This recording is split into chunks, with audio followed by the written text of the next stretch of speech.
Hello students, today we will start chapter 3. Let us see the introductory part of the chapter. Now in chapter 1 and 2 we have studied about the free and the bound charges or induced charges. So in that chapter, in chapter 1 and 2, charges free or bound were at rest, and this branch of the physics was referred as electrostatic. So chapter 1 and 2 was dealing with the branch electrostatic, and whatever charges were there, whether it was a free charge, bound charge or induced charge, they always remain at rest. In this chapter, we will study about the charges in motion, and the branch of physics which deals with the charge in the motion is called current electricity. That is what we have the name of a chapter as current electricity. So in this chapter, the charges will be in motion, and we know that the charge in motion constitute an electric current. So whenever charges comes into motion, they move from one end to another or they flow, then they will constitute an electric current. So we are going to study a branch which is known as current electricity, and in this chapter all the charges will be in motion. Now let us say an example of an electric current. Now naturally one example is lightning in the sky.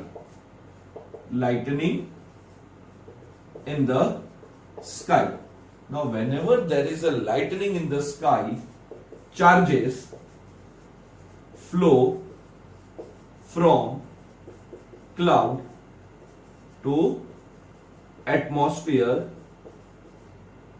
charges flow from cloud to earth through the medium which is our atmosphere.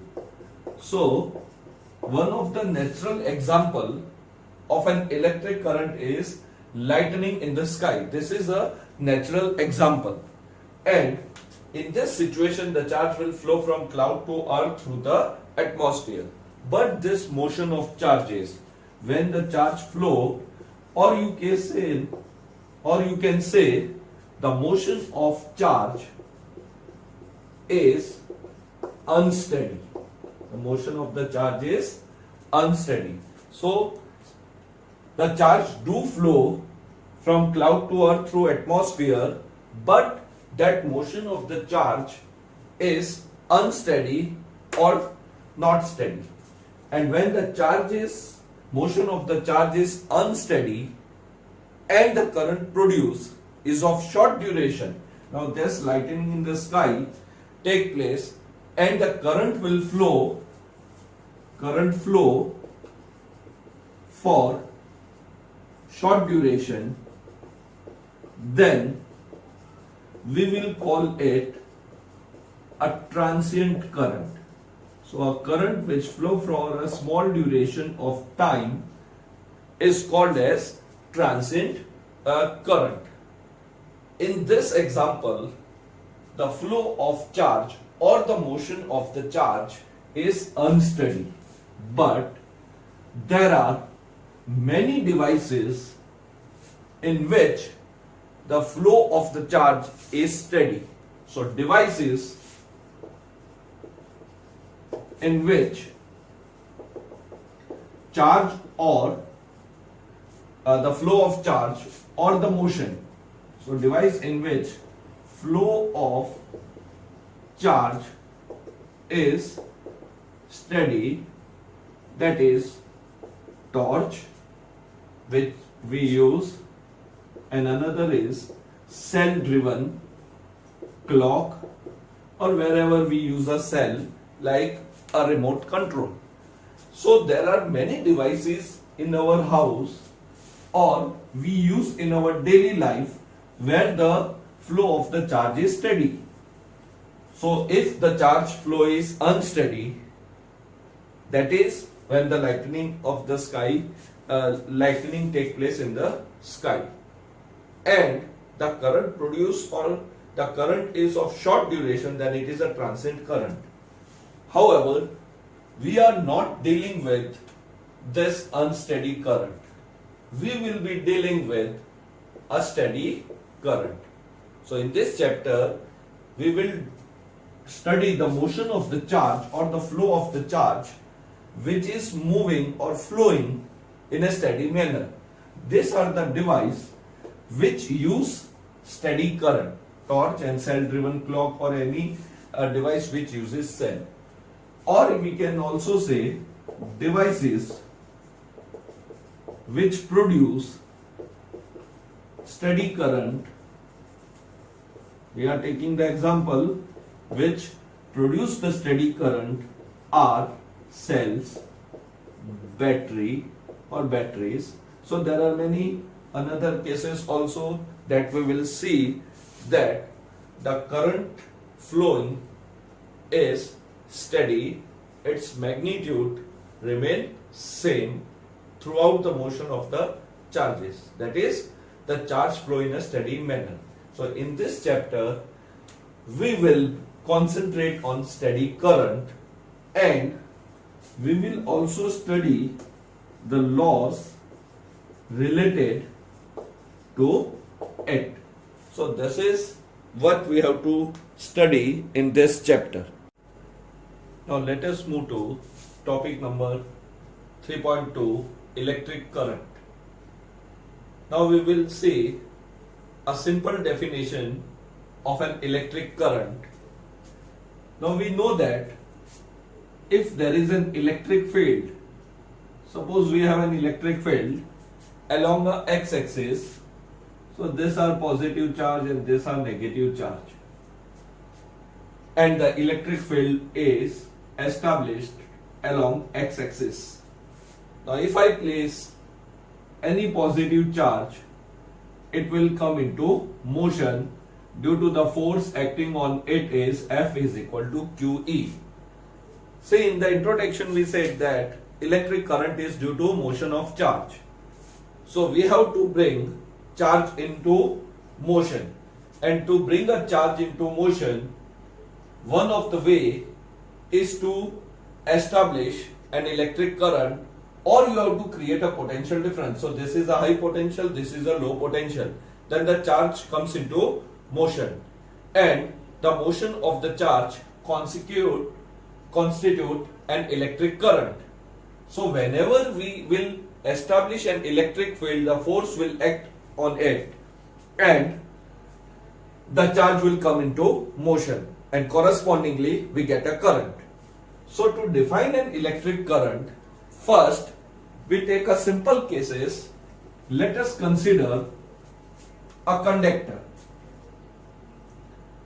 Now we assume that the conductor is made up of the number of cross sections. So this is the number of cross sections the conductor is made up of, and we draw it in a cylindrical form.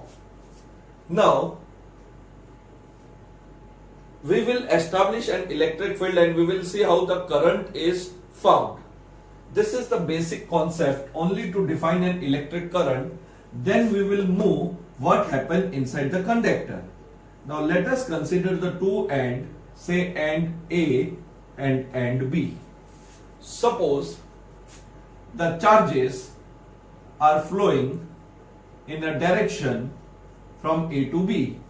Say for the time being, we don't know whether the charges are positive or negative. Say there are charge carrier. Charge carrier means the particles which are responsible for the electric current. The particles which are responsible for electric current. If our material is a metal, then the electric current is due to motion of electrons. That we already know in our lower classes, that in metals the electric current is due to motion of electrons because they are free inside the metal. While in electrolyte or in a liquid, the electric current is due to motion of positive and negative ions. So we are assuming that Q amount of charge is passing through the cross section of a conductor in time t. So in order to define a simple definition of electric current, let us assume that a Q amount of charge, now it may be possible that the electric current is due to the motion of the positive and negative charge. So if I say these are the positive charges moving from A to B, then the negative charge are moving from B to A. So in that situation, we have to take the net amount of charge, that will be plus minus the negative charge.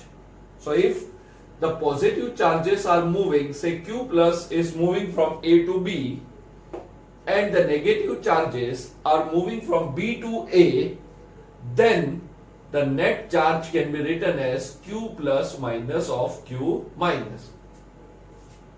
Now if this is a positive quantity, then the current is moving in a direction from A to B, and if it is negative, the current is moving from B to A.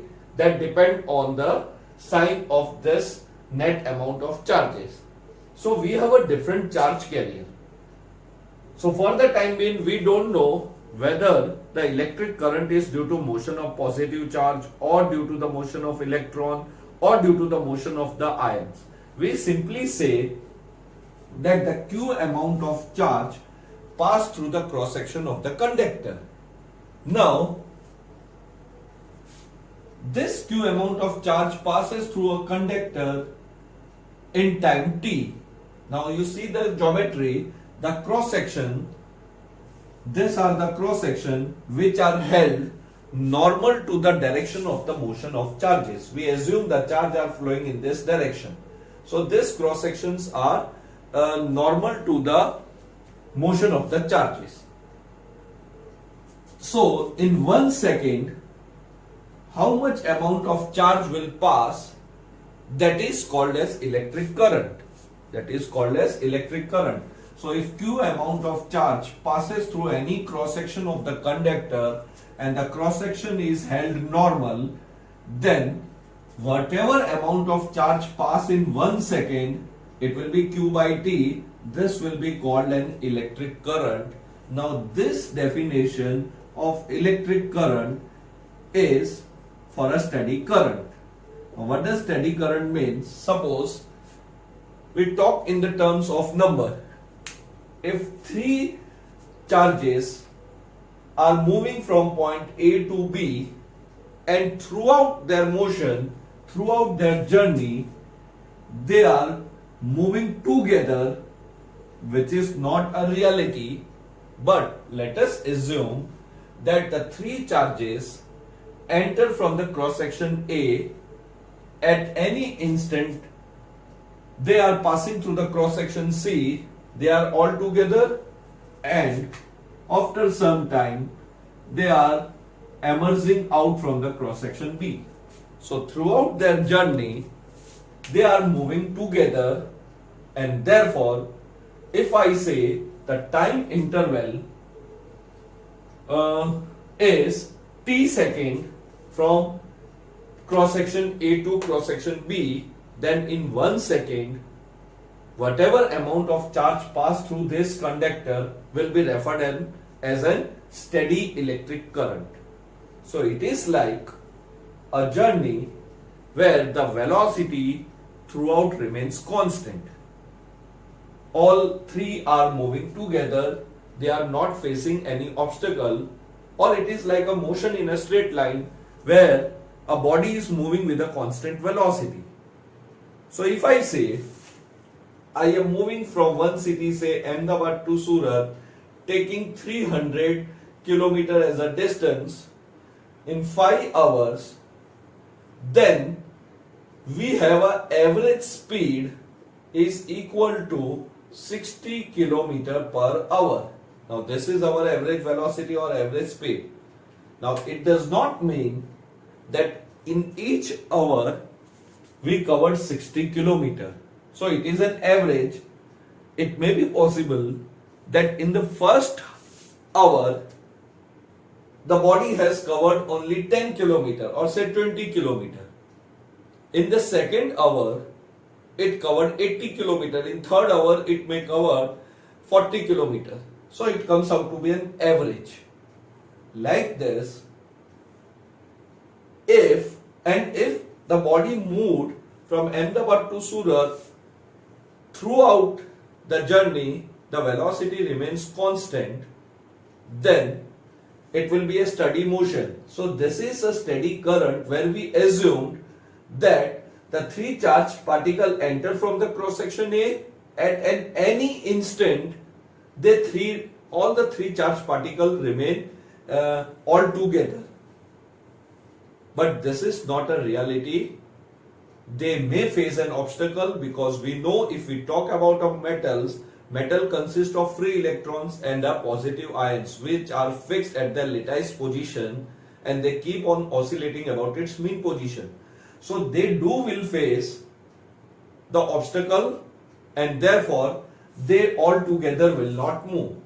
However, in the simple case or for a steady current, we assume that Q amount of charge passes through the cross section of a conductor and the cross section of the conductor is held normal in time interval t, then whatever amount of charge passes through the cross section of the conductor in 1 second is defined as the steady current. So example, suppose 5 coulomb passes in 5 seconds, then in 1 second it will be 1 coulomb per second. So this is our electric current. So electric current is 1 coulomb per second. So if I say throughout the journey a body is moving with a speed of 60 kilometer per hour. So in the first hour it has covered 60 kilometer. In the second hour also it covered 60 kilometer. In the third hour also it covered a 60 kilometer. So that is the constant velocity. Like that we have a steady current. In every second 1 coulomb of charge will pass through the cross section of the conductor. So it is similar to the constant velocity.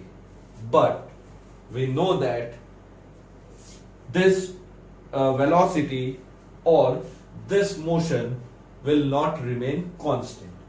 However, it may be possible that the motion or the current is due to the motion of the positive and negative charge also. So we will in the next topic we will discuss about the charge carrier. Charge carrier means the particles or the charges which are responsible for a electric current. So if I say Q amount of charge, it may be possible that plus charge are moving say in the forward direction and the negative charge are moving in the backward direction. Then the net amount of charge should be calculated like this. If it comes out to be positive, the current is moving in the forward direction. And if it comes out to be negative, current is flowing in a backward direction. So as far as steady current is concerned, we defined it. The steady current will be defined as amount of electric charge passing through cross section of conductor. Now this cross section of the conductor, through any cross section of the conductor, normal to the direction of electric charge. So amount of electric charge passing through cross section of the conductor normal to the direction of electric charge, then we say that electric current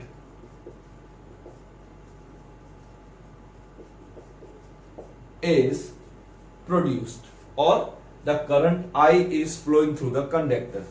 So electric current or a steady current is nothing but an amount of electric charge passing through cross section of the conductor, which is normal to the direction of the electric charge. Now SI unit of electric current is coulomb per second, which is known as ampere, denoted by capital A. Now if I want to define 1 ampere, see 1 ampere according to the SI system can be defined with the help of the magnetic field, that we will see in chapter number 4 how to define 1 ampere according to the SI system. But as far as this definition is concerned, I can say if 1 coulomb of electric charge pass through a cross section of the conductor in unit time, so amount of electric charge passing through cross section of conductor normal to the direction of electric charge per unit time, then we say that electric current I flows through conductor.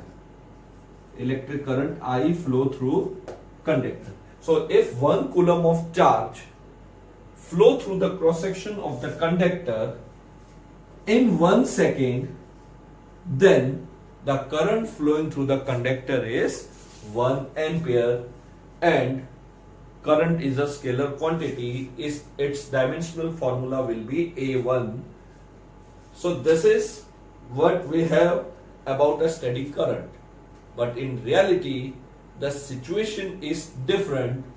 In reality, the current are not steady. The current are unsteady.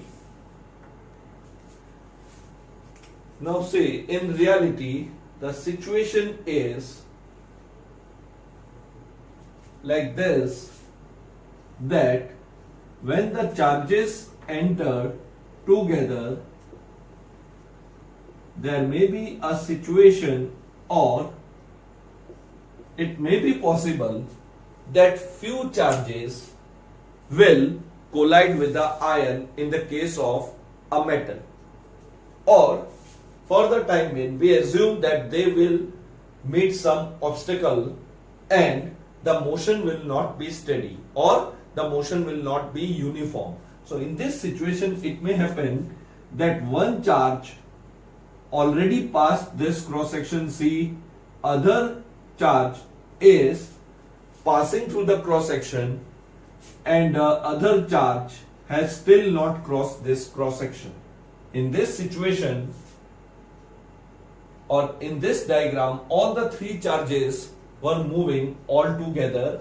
We are trying to understand this concept in the terms of the number of the charges. So throughout the journey they remain together, but now it may be possible that this charge is facing some obstacle and therefore it is flowing, or it is moving backward or behind the other charges.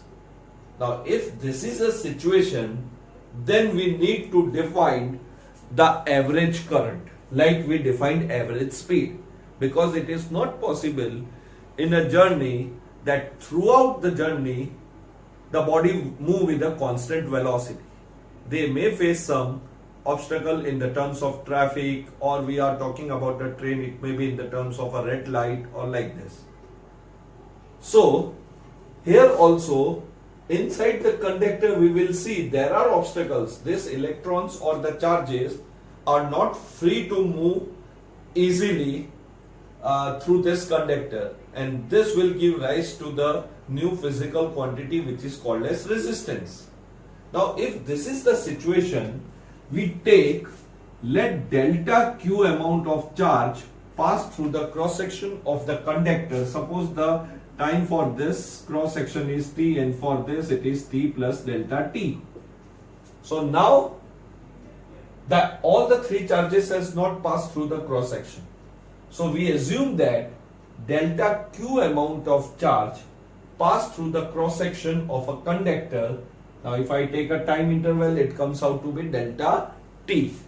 So average current will be defined as delta Q upon delta T. So delta Q upon delta T means final charge minus initial upon final time minus the initial time. So this is the situation when the current becomes unsteady or they are not moving all together, then you have to go for an average. So for the first hour, if a body has traveled 40 km and in the second hour it traveled a 60 km, then you have to find out its average. Similarly, here also you have to find out the average, because it may be possible that some charges are moving forward, some are backward or behind the other charges. So if I observe this 3 charge at say 12 o'clock and this is 1 o'clock and this is 2 o'clock, suppose I am taking a long time interval, though this interval is very small because charge move very fast when they are under the influence of a electric field. So let us take this situation. So in the interval of 1 hour, this interval of 1 hour, the current comes out to be same. So it is a steady current. Now in this situation, if I observe this electron or this charge, this is the situation say at 12 o'clock.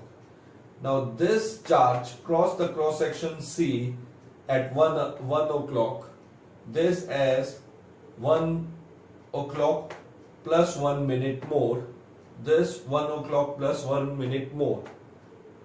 So we have to take the average when all the three pass out through this cross section. So they pass through the cross section C at different times. So we have to go for an average velocity.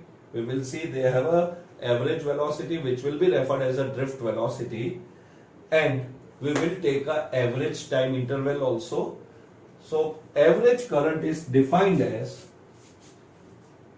the amount of charge flowing through the cross section of the conductor in time interval delta T. We assume in delta T time interval the amount of charge that crossed the cross section C is delta Q. Now if this delta T interval, this is your average current. Now let us come to the instantaneous current. Now this I will be referred as instantaneous current. So we know that limit delta T tends to 0, delta Q upon delta T. So if in an average quantity, if delta T tends to 0, then the limiting value of average current, this is called as a limiting value of average current. This limiting value of average current is called instantaneous current, and it can also be written as dq by dt. So the instantaneous current is defined as time rate of change of electric charge flowing through cross section of a conductor. So it is a time rate of change of electric charge, or in mathematically you can say it is derivative of Q with respect to time, that will give you the instantaneous current. So if this is one cross section, this is another cross section, this interval is very small. So it will be a time rate of change of electric charge through the cross section of conductor, and in all this situation we are taking the cross section held normal to the direction of the motion of charges. So these are the three different situations you have to remember. If the current is steady throughout the journey, all the charges will move together. This is an ideal situation because we will study that each and every conductor possesses some resistance. That resistance is because they do not move together throughout the journey. In this situation, for unsteady current, we find out average current, that will be delta Q amount of charge, that is final minus initial upon final time minus initial time, and instantaneous will be the derivative of Q with respect to time. Now let us see how to find out the instantaneous current by taking a simple example. Suppose Q is equal to 3t square plus 2. So this equation is given. Clearly, electric charge is the function of time. So as time changes, the amount of charge flowing through the cross section of the conductor will also change. Suppose I want to find out the instantaneous current at t is equal to 1 second. So in the chapter, if I say I mean an instantaneous current. This is an ideal situation. So find the instantaneous current at t is equal to 1 second, or find out the average also for time interval 1 second to time interval 2 seconds. Now, instantaneous is very easy. I is equal to dq by dt. So I is equal to derivative of q with respect to time. So it comes out to be 6t. Substitute the value, t is equal to 1 second. So I comes out to be 6 ampere. Now if I want to find out the average, so average current is written as Q2 minus Q1 upon T2 minus T1. So at T1 is equal to 1 second, I substitute T as 1 second. So it comes out to be Q1 is equal to 3 plus 2, that is 5 coulomb. So in the 1 second, the amount of charge flowing through the cross section of the conductor is 5 seconds. At T2 is equal to 2 seconds, Q2 is equal to, so I substitute 2 here, so 2 square 4, 4 3s are 12 plus 2, that is 14 coulomb. So average comes out to be 14 minus 5 divided by 2 minus 1, that is equal to 9 divided by 1, or say 9 ampere. So in the interval from 1 second to 2 seconds, the current flowing through the cross section of the conductor is 9 ampere. But if we want to find out exactly what is the situation at 1 second, then at that time the current flowing is 6 ampere. So this is the simple understanding of an electric current.